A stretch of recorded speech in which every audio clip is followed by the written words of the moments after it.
दोस्तों, अखिलेश यादव ने ओडिशा पहुंचकर बड़ा खेल कर दिया है। नवीन पटनायक से वो मिलते हैं। नवीन पटनायक उन्हें खुलकर गले लगा लेते हैं और इसके बाद दोनों नेता काफी देर तक बातचीत करते हैं, काफी देर तक मुलाकात करते हैं।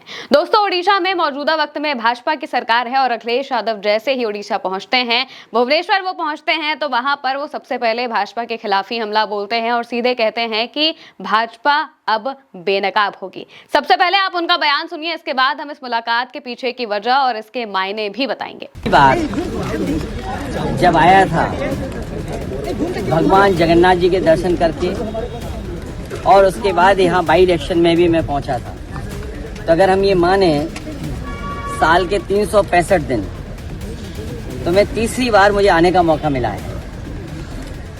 और उस समय जब बाई इलेक्शन था तो मैंने एक बात मंच के माध्यम से जनता के बीच में रखी थी कि हम पीडीए का पेड़ लगाने आए हैं और हमें उम्मीद है उड़ीसा की जनता, जो उनका पुराना समाजवादी आंदोलन रहा है, इसमें नेताजी और यहाँ के बहुत बड़े नेता बीजू पटनायक जी और तमाम समाजवादी विचार के लोग साथ आकर के एक बड़ी ताकत बने थे। हमारी कोशिश होगी कि पीडीए को हम लोग आगे बढ़ाएं, साथ ही साथ उड़ीसा हम लोग आते रहेंगे। बीजेपी से जो लड़ने वाले दल हैं, बीजेपी जब पूरे देश में एक्सपोज होगी तब दिल्ली से हटेगी। दोस्तों, अखिलेश यादव ने इस दौरान कहा कि नवीन पटनायक के पिता बीजू पटनायक के साथ नेताजी मुलायम सिंह यादव ने लंबे समय तक काम किया था, जो कि एक ऐतिहासिक रिश्ता है।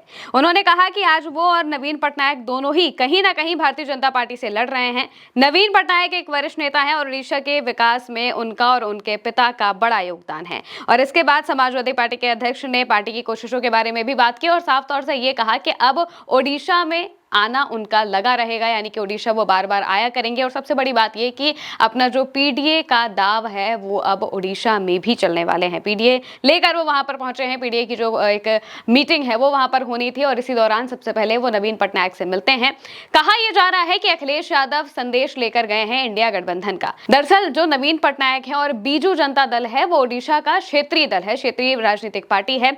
वहां पर जब इससे पहले विधानसभा चुनाव हुए थे तो विधानसभा चुनाव में बीजू जनता दल को बुरी तरह से हारना पड़ा था बीजेपी से हारने के बाद जो बीजू जनता दल है वो बिल्कुल शांत हो जाती है। इसके अलावा जो अलग अलग चुनाव होते हैं उनमें भी वो बहुत सक्रिय रूप से ना ही बीजेपी के साथ होती हैं और ना ही विपक्षी गठबंधन के साथ होती हैं। ऐसा कहा जाता है कि जो नवीन पटनायक हैं वो राष्ट्रीय पार्टियों से इस वजह से दूर, या फिर जो राष्ट्रीय अलायंस है खासतौर से उनसे इस वजह से दूर रहना चाहते हैं ताकि जो उनके क्षेत्र का काम है, उनके जो उड़ीसा का काम है, वो उसको प्रमुखता दी जा सके। उन्हें किसी भी पार्टी के अलायंस में नहीं रहना है। लेकिन अब उनकी नजदीकियां धीरे धीरे विपक्ष के नेताओं से बढ़ने लगी हैं और ये कहा जा रहा है कि वो बहुत जल्द विपक्षी गठबंधन के चाहे आगे से या फिर बैकएंड से सपोर्ट कर सकते हैं, उन्हें समर्थन दे सकते हैं। अब ये समर्थन बहुत ज्यादा जरूरी भी है क्योंकि नवीन पटनायक ओडिशा के ऐसे नेता हैं जिन्हें पूरी की पूरी ओडिशा की जनता बहुत दिल से मानती है, उनका सम्मान करती है। अगर उनका स्वास्थ्य खराब ना होता, अगर वो राजनीति करने की हालत में ना होते, तो ऐसा बिल्कुल भी नहीं था कि बीजेपी वहां पर जीत पाती। बीजेपी वहां पर जीत पाई सिर्फ इस वजह से क्योंकि नवीन पटनायक काफी बुजुर्ग हो चुके हैं, काफी बूढ़े हो चुके हैं और अब वो उस तरीके से जो क्षेत्र के लिए काम, जो उड़ीसा का जो राज्य है उसके लिए काम नहीं कर पाएंगे। इसी वजह से वहां पर बीजेपी जीत जाती है। लेकिन जो नवीन पटनायक हैं उनकी इतनी ज्यादा मान्यता है कि वो अगर विपक्षी खेमे में सपोर्ट करते हैं तो इससे उन्हें बहुत ज्यादा फायदा मिल सकता है। दोनों ही मौजूदा सरकार से लड़ रहे हैं क्योंकि दोनों ही विपक्ष में है, चाहे वो अखिलेश यादव हो चाहे वो नवीन पटनायक हो। ये दोनों ही विपक्ष के नेता मौजूदा वक्त में हैं और इसी वजह से विपक्ष में आने की बात या फिर विपक्षी गठबंधन के साथ आने के बाद शायद अखिलेश यादव ने वहां पर उनके साथ की हो। हालांकि उनकी जो नजदीकियां हैं ये बहुत कुछ बताएंगे। अभी तो कुछ भी साफ निकलकर सामने नहीं आया है क्योंकि कहा जा रहा है कि एक औपचारिक मुलाकात थी, लेकिन कोई भी मुलाकात इतनी औपचारिक नहीं होती है। हमेशा ही मुलाकातों के पीछे की वजह अलग अलग हो सकती है और इनमें सबसे बड़ी वजह यह है कि नवीन पटनायक अगर विपक्षी खेमे में सपोर्ट करते हैं तो बीजेपी को इससे बहुत ज्यादा परेशानी होगी जनता के तौर पर भी। और सबसे बड़ी बात कि नवीन पटनायक जिस हिसाब के नेता हैं, उन्हें अपने से दूर करना बीजेपी के लिए बहुत मुश्किलें खड़ी कर सकता है। अभी तक ये लगता था कि वो कहीं ना कहीं बीजेपी के सपोर्ट में है या फिर उनसे दूरी भी बनाकर रखते हैं, तो फिर वो कभी बहुत ज्यादा आक्रामक अंदाज में बीजेपी के खिलाफ कुछ बोलते नहीं है। लेकिन